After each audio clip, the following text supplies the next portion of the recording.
The film begins with a touching scene. A father named Maverick is explaining something to his children, Starr and Seven. He explained about the way black people survive in America. They were taught how to behave if one day they were questioned for no reason by the police. Even so, Mav tells them not to forget that being black is an honor. They just have to understand their rights and take care of their dignity. Starr is 9 years old and Seven is 10 years old, but they have been told their fate as black people. Long story short, Starr grew up. This family grew into a happy family. They live in an area called Garden Heights, an environment filled with the black people. Mav makes money by opening a mini market. Previously, he was a drug dealer, but now he has a tone. Starr and Seven used to attend Garden Heights High School, but because the school there was so bad, Lisa, their mother, transferred them to an elite school in the Williamson area. Attending this school makes Starr unable to be herself. Here, she had to give up the habits of black people, starting from how to talk, how to get along, even how to avoid confrontation. Here, she has best friends, Haley and Maya. They always defended her if a white student bothered her. She has a boyfriend. They have been together for 6 months.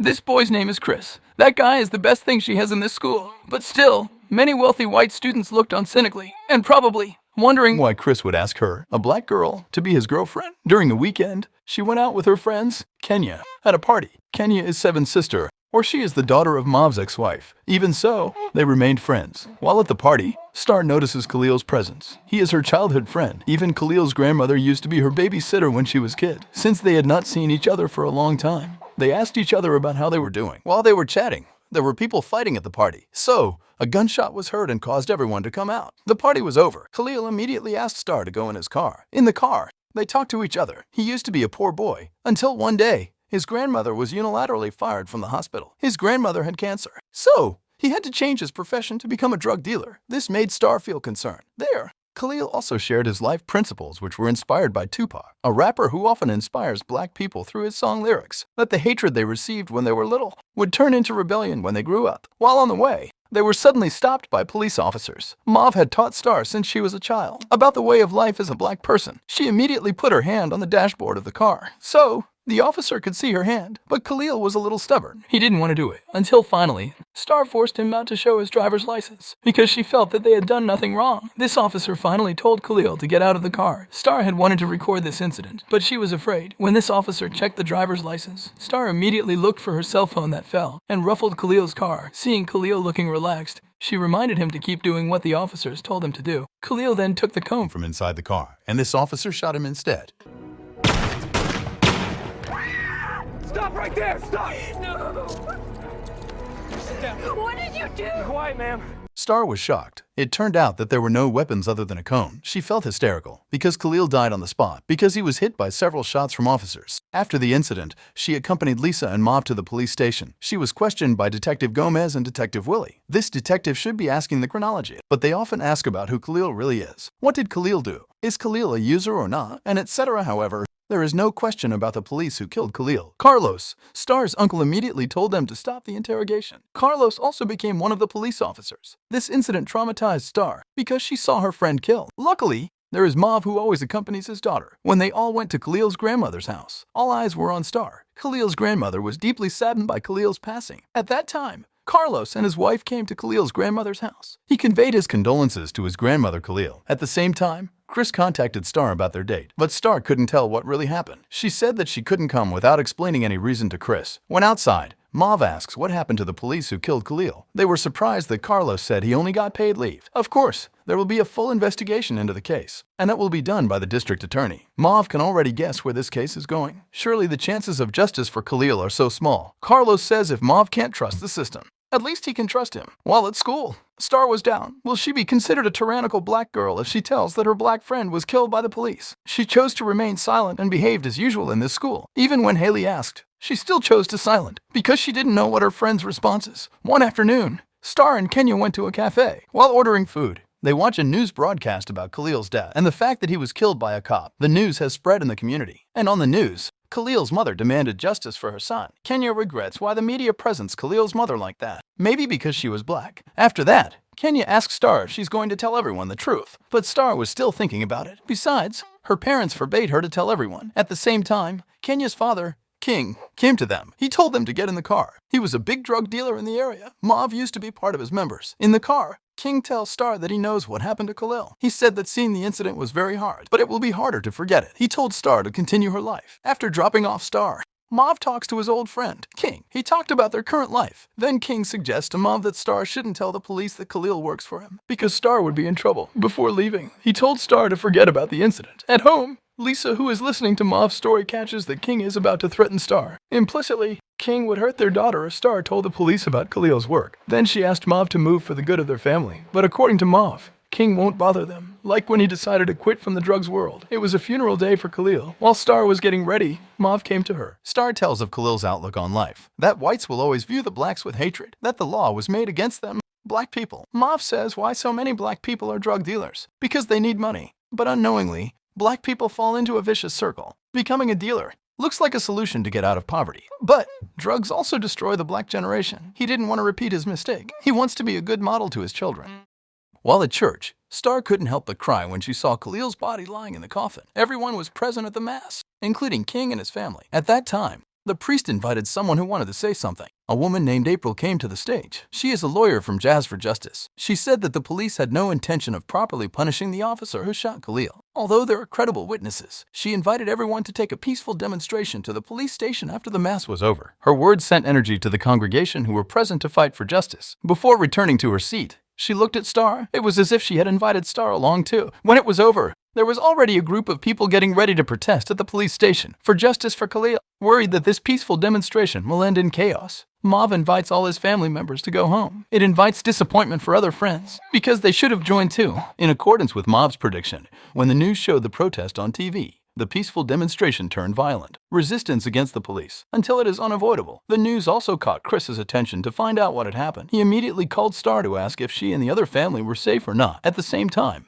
their house's guests. Turns out it was April. She had come there to talk to Starr. April explained that Starr's confession would strengthen the charges against Bryant, the officer who shot Khalil, so that he got what he deserved. That's why Starr had to appear all over the place. On TV, social media, or at the streets. Mauve agrees, but not for Lisa. She didn't want Starr's confession to harm her daughter. Hearing that, April couldn't say anything. Before she left, Starr recounted her bitter experiences. That when she was a child, her best friend, Natasha, was shot dead by someone. One of the members of King. Maybe they're blocking the way. The shot killed Natasha. In fact, she knew the culprit, but at that time, she chose to remain silent. Right now, she had to be faced with the same condition, and she was at a loss as to what to do. Listening to the story, April then said that Starr could call her at any time if she changes her mind. When she was at school, she was shocked because the school was closed. She was getting more and more shocked when she heard that the students were going out to protest the justice for Khalil. But what she saw was not a concern. It's just an excuse for students to skip school, not to take math exams, or just for fun outside. It made her feel sick. Then she called Carlos to pick her up at school. Then Carlos drove her to the hospital, where her mother works. She told her mother that she would speak for Khalil. So that night,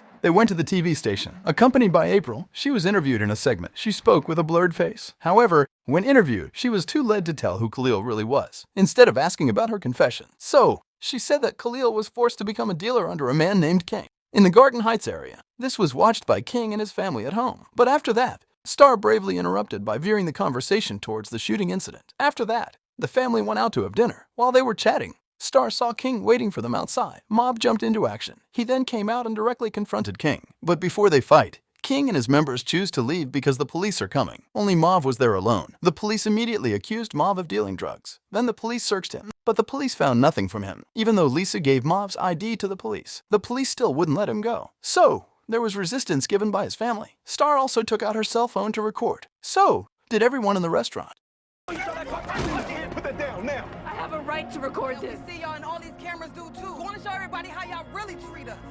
Then the police release Mauve and they decide to go straight home. When she got home, Starr said S was sorry. She should have kept quiet, and she doesn't need to be on TV. Mauve tells all his children to line up in the yard. He again asked about their rights as black people, lessons that Seven and Starr learned from childhood. Point 7 of the 10-point program say it. We want an immediate end to police brutality. By what means? By any means. By what means? By any means By necessary. what means? By any means necessary. So why you gonna be quiet? Mauve says if Starr is ready to talk, then talk. And don't let other people silence you, says Mauve. When Starr was playing at Maya's house with Haley, they watch Asian TV program, and there was the news about Bryant. There, the narrative sounds to Bryant's side. It is said that the issue of black people where Bryant was assigned was notorious, with violence, murder, and drugs. Bryant's parents even said that his son was a good person. He's just doing his job. Haley, who heard the news, expressed her concern for Bryant. Those words left Starr at a loss. Why did Haley say that and defended Bryant over Khalil, the one he defended at his protest yesterday at school? What's more, Ali has stopped following Starr's social media because Starr started posting injustices against black people. They argued, and from that day their friendship became strained. Another day, one afternoon, Starr told her mother why did she and Haley fight, whereas during high school, Haley was one of her best friends. Friends besides Maya. Her mother taught her not to think too much about it. She told Starr to forgive her friend and carry on with life as usual. If the plus side is bigger, compared to worse after being friends with Haley. But if not,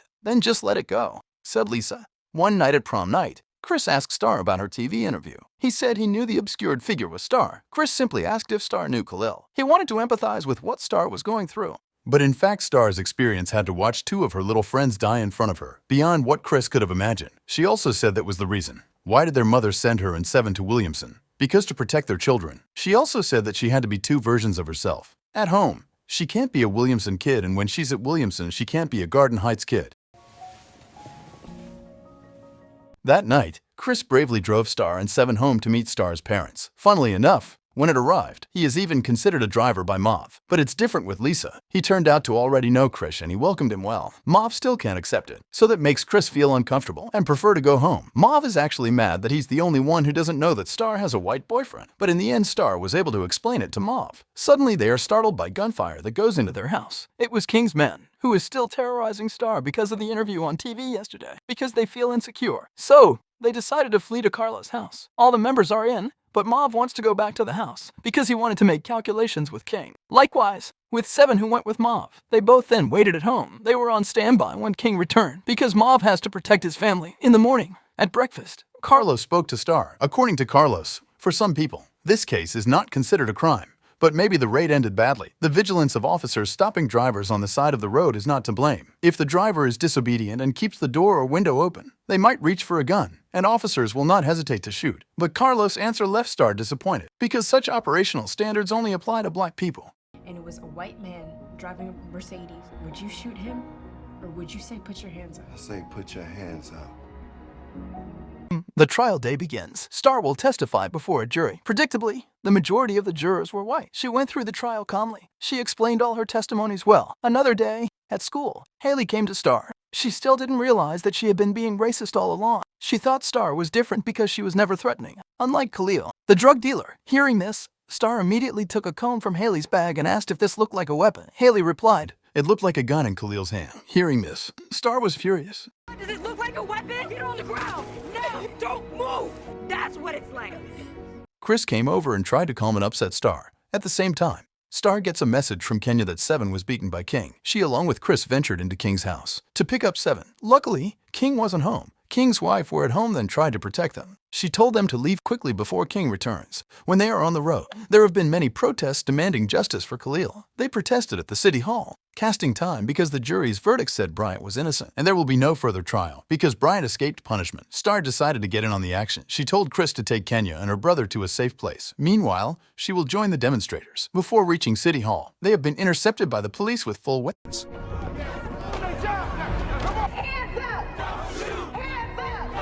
Look at how things are getting hotter. She decided to speak in front of them all. She said she was the key witness. She encouraged the demonstrators that their actions were right, for justice. But no matter how loud they scream, no matter what they are trying to fight for, the police still refuse to listen. People who are only armed with enthusiasm will certainly be afraid of the fully armed police. The crowd easily dispersed when tear gas was fired. The community was pushed back. Starr had to take the seriously injured Seven, with the help of his friend Mauve. They go to Mauve's shop to search for milk in order to eliminate the effects of tear gas burning their eyes. They were then left there, while the herd is calling for Mauve to come to the shop. King, who from afar saw Starr's presence, immediately took the opportunity. He orders his men to burn Mauve's shop so that Starr can be killed there. Luckily, there were neighbors who saw and immediately tried to help those who were trapped inside. Mauve, Carlos, and Lisa finally got there and rushed them out the back door. Seeing the situation, King immediately intends to beat up Mauve, but an unexpected situation occurred. Mauve loses his gun, which turns out to be held by Sakani, Starr's younger brother that pointed a gun at King to defend his father.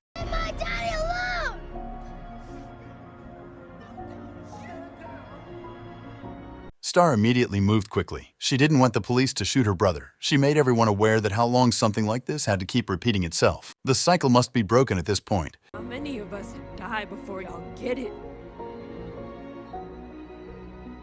After the incident, Mauve plans to rebuild his damaged shop. Meanwhile, King is arrested for starting a fire at Mauve's shop. The police were finally able to arrest King, thanks to contributions from the local community. Garden Heights has been a safe neighborhood since King's arrest. 7 successfully finished school and got ready to go to college.